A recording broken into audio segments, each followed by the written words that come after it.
Это программа «Актуальное интервью», в студии Иван Лазаренко. Здравствуйте. В Якутии выявляются все новые случаи заболевания корью. Кому и чем опасен этот вирус, почему он активизировался и какие противоэпидемические меры принимаются соответствующими службами.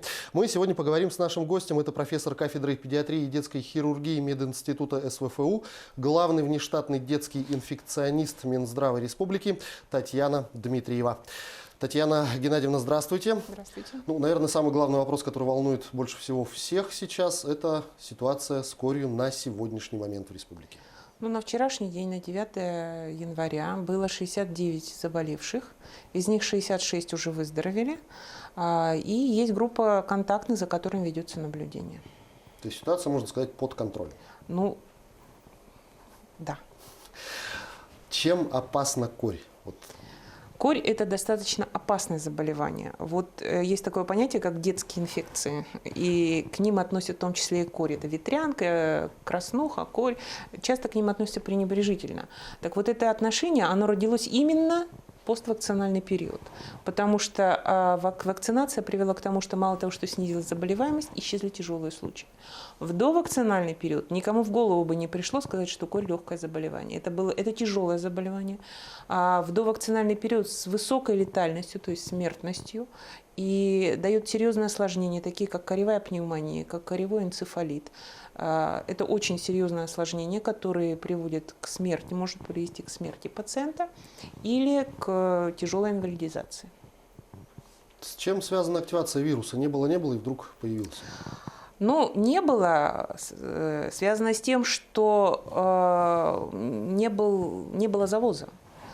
То, что у нас горючий материал есть, мы убедились, есть кому болеть. Просто не было человека, который приехал и привез этот вирус. Это как бы такая горючий материал, пороховая бочка. Стоит она и никому не мешает, пока спичку к ней не поднесли. Спичку поднесли. А откуда завезен вирус был, пока неизвестно?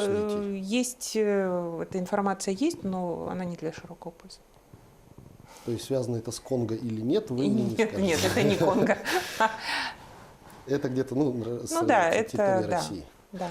В других районах республики ситуация тоже все под контролем, да, конечно, каждого больного контролируется. Они есть в разных районах республики, есть контактные лица, не все контролируются, все находят под наблюдением. Но можно ли говорить о том, что сохраняется все-таки возможность массового дальнейшего распространения?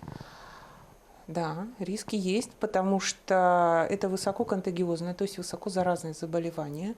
Этот вирус относится к летучим вирусам, то есть он легко поднимается по вентиляции.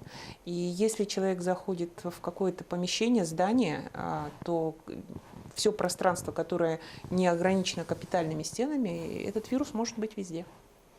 Среди уже выявленных заболеваний можно ли говорить об определенной группе риска? Кто больше всего сейчас в данной нашей ситуации сейчас больше заболевших взрослых, чем детей.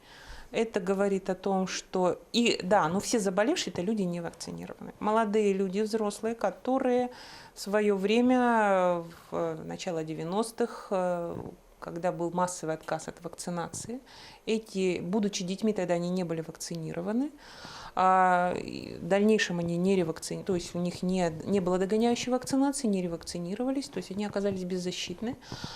Дети первыми заболели взрослые. Поэтому, конечно, было сразу приняты меры эпидемические для того, чтобы ограничить распространение инфекции. Сейчас надо сказать, что дети вакцинируются, конечно, лучше, чем 30 лет назад, поэтому дети сейчас меньше болеют. Но, тем не менее, у школьников сейчас заканчиваются школьные каникулы. Будут ли в связи с этим какие-то дополнительные ограничительные мероприятия вводиться? Ограничительные мероприятия – это карантин, то есть закрытие. Они будут решаться в каждый конкретный момент. То есть по каждой школе будет решаться отдельно на данный день. То есть нельзя планировать это. Это будет зависеть от ситуации. На данный момент пока не планируется ничего. Сколько человек получило прививки, есть ли такая информация с начала обнаружения вируса? Прививки получили достаточно большое количество людей, но вакцинируем мы только тех, кто, у кого известен отсутствие иммунного статуса, то есть известно, что они не вакцинированы. Это люди с неизвестным вакцинальным статусом, то есть они не могут сказать, ну, это, например, молодой человек, у которого детской карточки нет в наличии, и мы не можем знать, и нету сертификата о прививках, и мы можем знать, вакцинированы или нет. И люди, которые говорят, что болели, в силу этого уверены, что они защищены, но это тоже не гарантия со слов, мы не можем это убедиться, поэтому нам нужно обязательно обследовать их. Берется анализ на наличие антител к вирусу кори. Антитела – это тот иммунитет, который вырабатывает организм против инфекции. Вот если там есть антитела против кори, это могут быть поствакцинальные антитела или постинфекционные, то есть после заболевания или после прививки. Если эти антитела есть в достаточном титре, этот человек защищен, и он может идти в коллектив, работать. Если же этих антител нет, то человека надо вакцинировать. И вот эта категория, она вакцинируется. Вот есть категория людей, которые не помнят, проходили они вакцинацию или нет, или, ну, может быть, когда я там, 50 лет назад маленьким там, человечком вроде вакцинировали. Как долго действует вакцина? Она один раз на всю жизнь или ее нужно повторять? Нет, вакцина вводится двухкратно. То есть первая вакцинация проводится в год ребенку, а вторая вакцинация проводится перед школой в 6 лет. Вообще вакцина от 4 до 14 лет дает напряженный иммунитет. Зависимо от разных причин это может зависеть. Поэтому перед школой детей еще раз вакцинируют, потому что там сразу расширяется контакт, возможность инфицироваться. И молодым людям, то есть 6 лет плюс 14 лет – это 20 лет, то есть после 20, от 20 до 35 лет рекомендуется сделать еще одну ревакцинацию молодым людям. И старше 35 до 50 лет рекомендуется ревакцинироваться лицам декретированных групп. Это медицинские работники, это система образования, то есть все люди, которые работают с большим количеством людей, контактируют и могут послужить источником инфекции. Насколько мне известно, ситуация с вакцинами у нас сейчас стабильная, завезено в достаточном количестве. Да, вакцины достаточно. Да. Где человек может узнать свое состояние, скажем так, привит он, не привит, свой статус и где пройти вакцинацию, если это необходимо? Ну, все лаборатории, практически все иммунологические лаборатории города делают эти исследования. Ну, например, вот лаборатория медицинского института делает. Вы можете обратиться в поликлинику свою для того, чтобы там сделали забор крови или узнать, куда вам можно обратиться.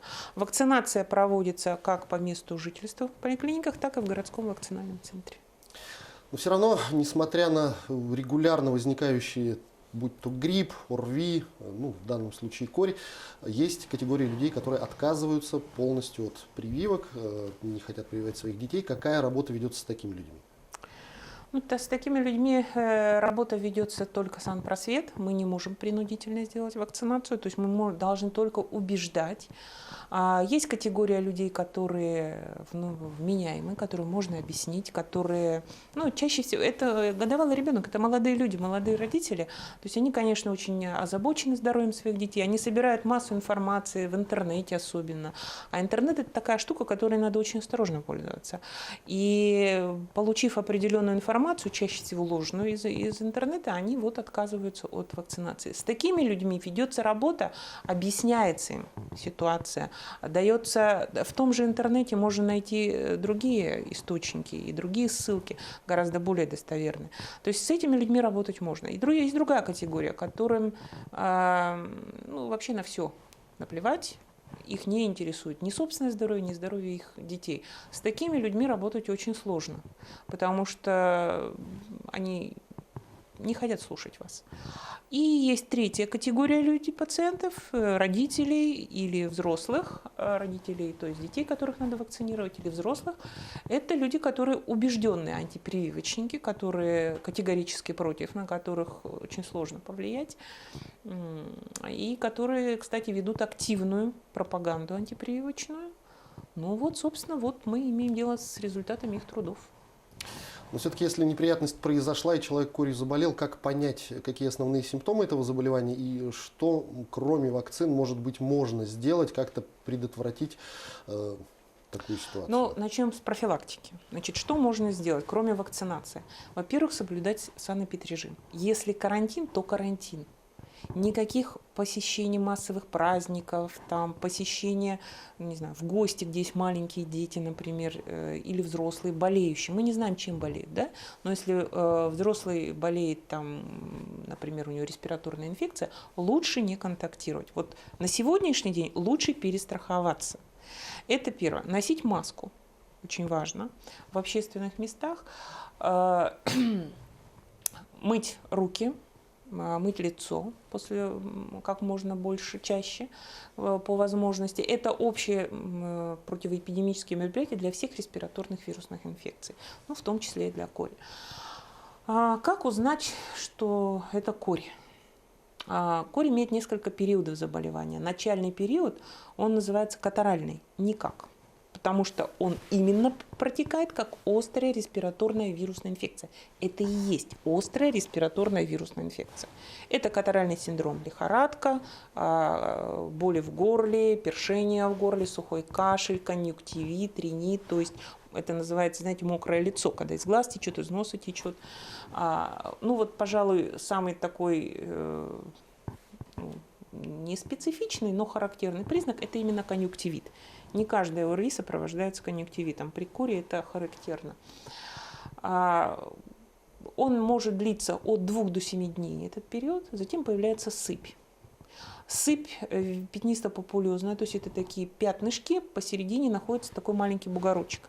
Сыпь мелкая, но она имеет тенденцию к слиянию. То есть когда она начинает сливаться, то образуются такие с неровными краями красные пятна с несколькими вот этими бугорками на поверхности.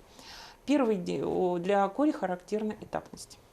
Первый день – это лицо и шея, верх груди может быть и верх спины. Второй день – это туловище и верхние отделы рук. И третий день – это ноги и нижние отделы конечностей рук. К тому времени, когда на ногах появляется сыпь, уже на лице начинает отцветать. Для кори характерна эволюция сыпи, она начинает темнеть, пигментироваться.